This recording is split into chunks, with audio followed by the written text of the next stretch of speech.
What's up, guys? Thanks for tuning in. Today we're gonna just talk a little bit about what we've been doing in 2019, kind of a little recap. I mean, it was a big year for us. So this time last year we were in the middle of downsizing, giving away a tremendous amount of stuff to Goodwill, and trying to get our stuff that we owned whittled down to where we could go ahead and buy our fifth wheel and move full-time into our RV.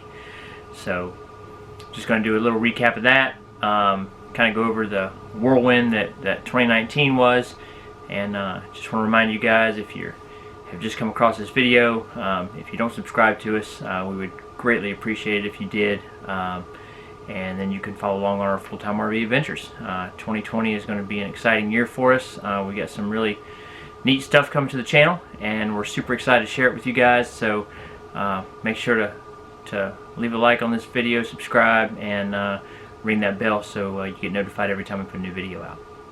So we'll start with a few questions we get, and we get most of these questions from friends and family. Sometimes we'll get some instant messages from people on Instagram asking these same questions, because maybe this is something they're thinking about doing and they're not really sure where to start, or they're on the fence, or they're hesitant about moving into their RV full time. So one of the big questions we get is, do we have any regrets? And we can honestly say, I mean, we've been in our RV now for 9 months, and we don't have any regrets. Do you have any regrets? Nope. I mean, there's just, I think a big part of that is that we did put a lot of thought into this. We didn't do it on a whim. I mean, it took a tremendous amount of work as far as downsizing, getting rid of a lot of stuff that we owned. Our house was 1,700 square feet and it was full. So, getting rid of a lot of stuff, downsizing. We were already spending almost every weekend in our travel trailer that we had. So, we spent a lot of time in a small space already, and it just got to the point where the house was becoming more of a hindrance. Because then when we got home from our camping trips, it was like time to clean house, and there's just so much to clean, and we were spending most of our time in the living room when we were there. So it's like you have all this extra space. Right. So we were already living in a small space. In reality, we spent most of our time in the living room, and then you would go to bed. I mean, we did have a pool, so I think Dylan probably misses that. What do you miss the most about living in a house? There's a couple of things I miss about living in a house. One of these you can find at campgrounds. I definitely miss the pool. Except when you're at campgrounds, some pools are heated, our pool wasn't heated. We really tried hard to stay at some private campgrounds and resorts every now and then that have pools for him to swim in, and I think he's adapted very well. So if you want to see Dylan's whole question and answer session that he did about living full-time in an RV, you can check that out on his channel, Dylan from Florida. He's got some full-time RV videos on there from a kid's perspective. He loves doing videos. He loves putting his thoughts out there, and one of the great things about Dylan is he will tell you exactly what he's thinking.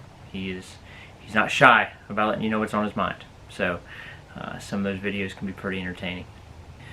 So another question we get is, will we do anything differently? And again, I just really think it goes back to planning, kind of knowing what you're getting yourself into when you decide you want to live in an RV full time.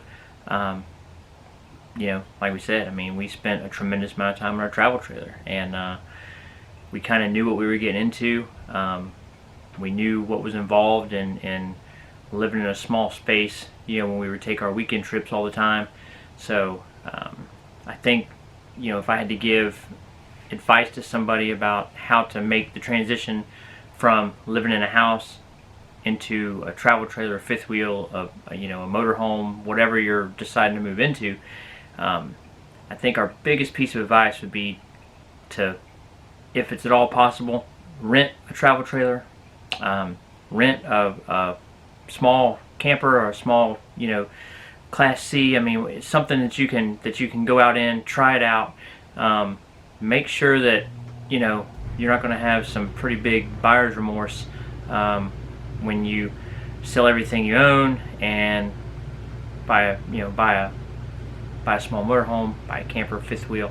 Because that's a very hard way to learn that you don't really like living in a small space, or a very expensive lesson to learn. Right, and I mean, I think that it would just take a lot of the stress out of the situation. It's very exciting. We were super excited to do it. We had our travel trailer, and we were extremely excited to get everything moved out of the house. We decided to empty the house out, and we were going to live in the driveway in the travel trailer. Now, we had been staying in that thing, like I said, taking it camping on the weekends. We stayed in it all the time, and we knew exactly what we had. We knew our space, everything. But once we emptied the house out and started actually living in that same travel trailer that we had been spending weekends in for a year, we realized that it was very, very, very cramped. We kicked around the idea of even just using the travel trailer we already had to go full-time in for a while. And once we actually got all of our stuff moved into there, we realized that was not going to work.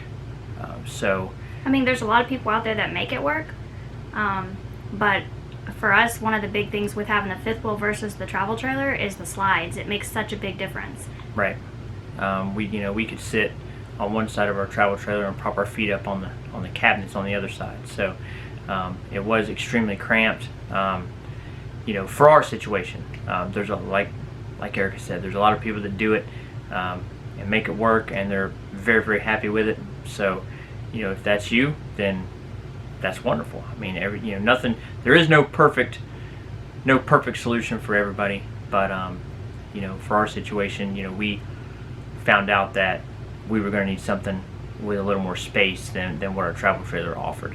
So from that aspect, we're very glad that we did spend those 6 weeks that we had until the house sold in our travel trailer in the driveway, because it just reinforced the fact that we needed some more space. So as far as the 28BH goes, we love it. I mean, it's been outstanding. It's plenty of room for us.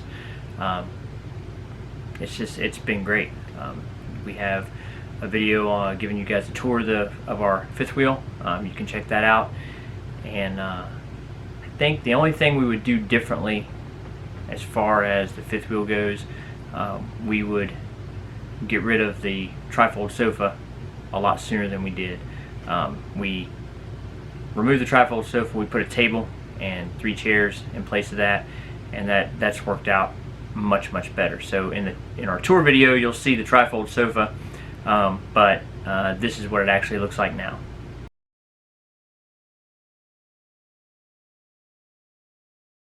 So as far as one of the hardest things with the full-time RV living in Florida, when we first started making our reservations in April, that was well past the time frame of when they say to book 11 months out in Florida at state parks, because of everybody trying to book from out of state and everything else. So I would say that's been like the most challenging thing, is trying to make sure we have our reservations all the way through the winter.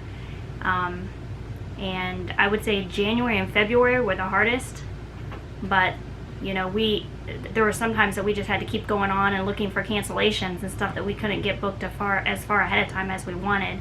But for the most part, we started booking for the winter in May, June, and it was only slim selections then. Yeah, it was very tough. I mean, we, had we known our house was going to sell as fast as it did, then we would have went ahead and made all our reservations through the winter time here in Florida. But we didn't want to make those reservations not knowing how quickly the house was going to sell. I mean, I guess hindsight's always 20/20. I mean, in the grand scheme of things, we knew the house would be sold before the winter time. I mean, the housing market in the area that we lived was was absolutely on fire. It still is. I mean, the houses are selling left and right. They're not on the market long. So I guess in reality we should have had a little more forethought to realize that we were going to need somewhere to stay. But you know, you just don't, it's hard to think about that. I mean, it's April, and you know, it's hard to envision the fact that you're going to need to book somewhere for the following January and February. Well, also when you're booking at state parks and Army Corps of Engineer, they only let you stay a certain amount of time, so you have to make sure you line your reservations up all in order so that it all works out right and you're not overbooking or underbooking and find yourself without a night to stay somewhere. So it just takes a lot of thought and planning. Right. So, you know, if you live in Florida and you're going to, I mean, I don't know, maybe in other states it's not quite as bad, but if you're living in Florida and you're going to do this and stay in Florida like we have, you really need to look way down the road at where you're going to stay. You know, I mean, unless you're staying at a private resort or private RV park, you know, then that's not typically as big of a deal. But even they fill up. So we've got a couple of. We were looking at maybe having to stay at a KOA way out in Okeechobee, which would be close to an hour drive for me to get to work. As is now, we're going to be staying up at Roadrunner Travel Resort that's in Fort Pierce for a couple of weeks. It was going to be close to a month, but we've just kept being diligent, going online, looking for cancellations, you know, closer to where we like to be, which is, you know, down around Johnson Dickinson State Park, the Army Corps of Engineers campground. So we've been very fortunate. We found some cancellations. We jumped on them, got them booked. So we won't have to make that really long drive to get into work for those days anyway. But overall, 2019 has been a fantastic year. Like I said, it was very exciting.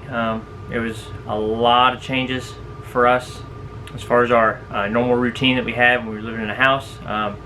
But we have absolutely loved it. It's been outstanding. Like I said, Dylan's adapted very well. He enjoys being in the fifth wheel, and we've had the opportunity to take a couple of really great vacations this year, and you know, it's very, very nice when you just take everything you own with you on vacation. You know, you don't have to worry about leaving anything behind. So we'll finish this video up with some clips from some of the awesome places that we've seen this year so far, and like I said, we're looking forward to 2020. There's some big things coming to the channel, so don't forget to like and subscribe, and you won't miss a thing. So I think that's it. That's it? That's it. Alright, I'll catch you guys down the road. It's a buck, Dylan.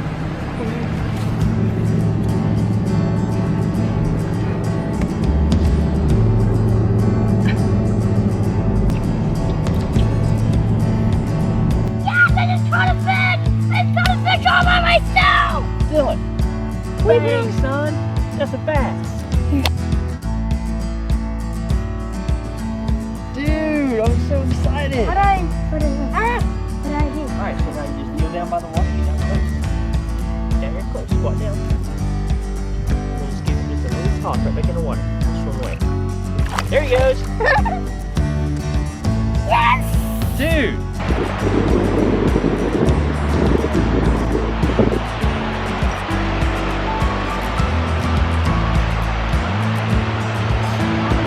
Walk to overlook too, and wow, that's the view right there. I mean, absolutely amazing.